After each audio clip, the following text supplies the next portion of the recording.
다음 발을 가지고 만든 한자들은 이런 한자들이 있습니다.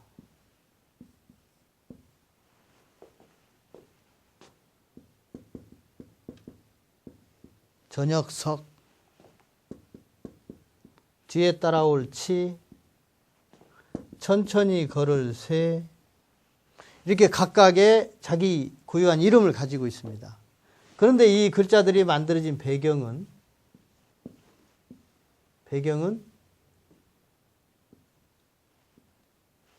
전부 이겁니다. 또는 이거. 이것의 모양은 사람의 발입니다.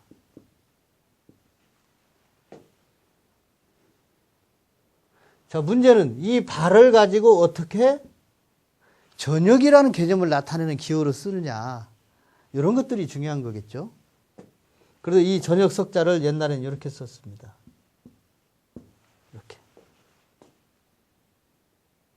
자, 이것은 무슨 뜻이냐면 발은 발인데 이것의 발 이런 뜻입니다. 이것은 전복자죠. 전복자인데 내용을 보면은 하늘에서 내려온다. 하늘이. 이게 내려온 하늘 이런 뜻입니다. 따라서 이 발은 사람의 발이 아니라 하늘의 발입니다. 해의 발입니다. 그래서 이 저녁석자를 보면 우리가 뭘 상상해야 되냐면 걸어간다. 그럼 저녁과 관련해서 걸어간다는 건 뭐겠습니까? 그 주체가 뭐겠습니까? 해를 말합니다. 그래서 이 발은 바로 해의 발이 됩니다. 해가 하루 종일 동쪽에 떠서 서쪽으로 걸어가다가 저물녘이 되면 서쪽에 이르면은 어둠과 밝음이 섞이게 됩니다. 그 시간을 우리가 저녁이라고 하는 거죠. 그 저녁이라는 시간, 타임을 해의 발의 모양을 가지고 만들었다. 그래서 저녁 석자가 만들어지고 이 뒤 따라올 치, 천천히 걸을 새, 이것들은 모두 이 저녁 석자의 동형이라고 볼 수 있습니다. 전부 이 발을 뜻합니다. 자, 이렇게 해서 발 한쪽, 하나의 발을 가지고 만들어지는 한자들을 살펴보았고, 손이 그려했던 것처럼 발도 두 짝으로 되어 있습니다. 그래서 발 한쪽으로 만들어지는 한자들을 지금 살펴본 것처럼 발 두 짝으로 되는 한자들을 이제 살펴보겠습니다.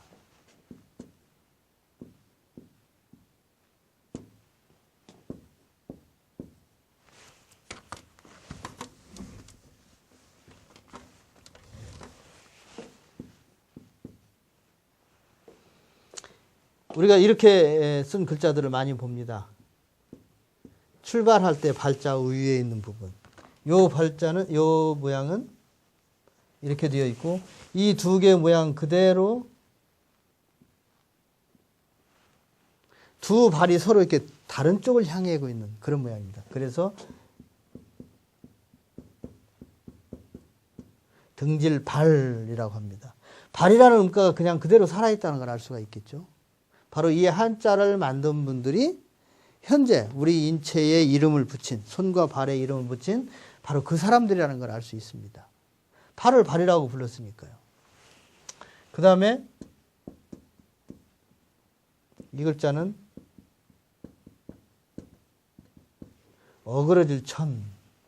이것과 같은 내용입니다. 발이 하나는 이쪽으로 향하고 발이 하나는 이쪽으로 향했다. 그러니까 두 발이 서로 마주보고 같이 가야 되는데 방향이 서로 달라졌기 때문에 어긋났다. 우리 춤출 무자의 아랫부분에 있는 부분입니다. 이것은 사람의 두 발이 무수히 서로 어긋난다. 우리 춤이라는 것이 그런 거라는 거죠. 발을 이리저리 움직이면서 춤을 추는 그런 것을 나타냈다고 볼 수 있습니다.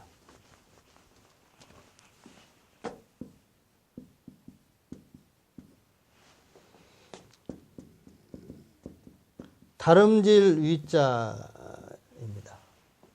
자, 이 글자는 지금 모양에 보면 위에 발이 있고 아래 발이 있는데 원래 이 글자는 이런 글자 있습니다.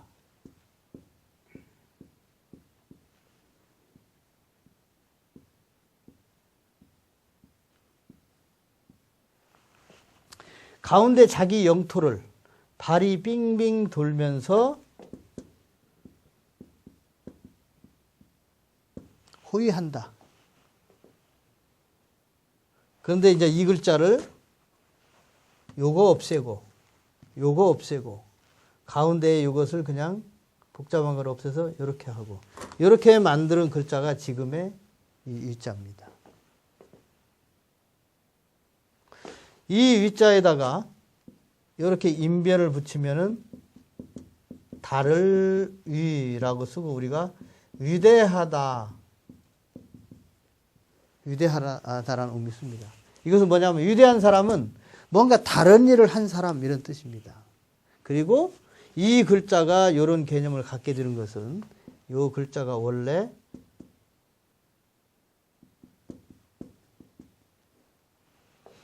순임금의 이름자 속에 이게 들어있는 것을 볼 수가 있습니다. 우리가 조금 전에 배웠던. 순임금은 뭔가 이전과 다르게 했던 분인데 이 순임금의 역사가 다르게 한 역사가 바로 뭐냐면 모계 사회에서 부계 사회로의 일대 혁명을 일으킨 분이 바로 순임금입니다. 그래서 순임금의 이름자인 이 모양을 가져다가 이렇게 달을 위대하다는 이자를 쓰고 있는 배경이 바로 이 순임금의 이름자로부터 시작이 됩니다. 이것은 이제 고대 역사가 문자에 반영되는 그런 과정을 살펴볼 수가 있습니다. 자, 여기까지 해서 우리 인체와 관련된 한자들을 우리가 살펴봤습니다. 우리 인체, 이런 글자들을 보면서 우리가 하나 인상 깊게 느꼈던 것은 현재 우리가 우리 몸에서 쓰고 있는 그 이름이 그대로 한자에도 살아있다. 말하자면 한자에서 손이 우리 인체에서도 그 손과 같다. 우리 인체의 발이 한자의 발이라는 음과와 동일하다. 이것은 뭘 말하냐면 바로 이렇게 한자를 만든 분들이 한자에다 이런 음가를 붙인 분들이 우리 몸에 이 기관의 이름을 붙인 분들이다.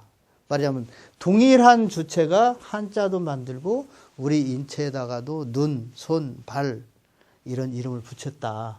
그런 것들을 알 수가 있습니다. 어떤 면에서는 이 한자를 우리가 살펴본 지금 이 한자들을 통해서 고대 동양에서 문명이라고 하는 것을 만드는 주체들이 바로 한자와 우리 인체의 이름을 붙인 그분들이 아닌가 이렇게 생각을 할 수가 있고, 그리고 특히 기초 14자를 통해서는 동양에서 동양 철학이 말하는 동양 철학이라고 하는 것이 우주와 자연과 사람과의 관계, 이 관계를 어떻게 볼 것인가 이런 쪽에 이제 집중해 있다고 볼 수 있는데, 바로 그런 것들을 나타내는 기초 기호가 바로 우리 기초 14자로 이렇게 한자에 남아 있습니다. 그래서 이 기초 14자와 그 다음에 지금까지 살펴본 이 상형 문자, 형상을 이용해서 만든 한자들, 이런 것들의 관계를 잘 추구하면 동양 철학, 동양의 선인들이 이 세상을 어떻게 보았는가, 그리고 어떤 가치를 담아서 이름을 붙였는가, 이런 것들을 알 수가 있습니다.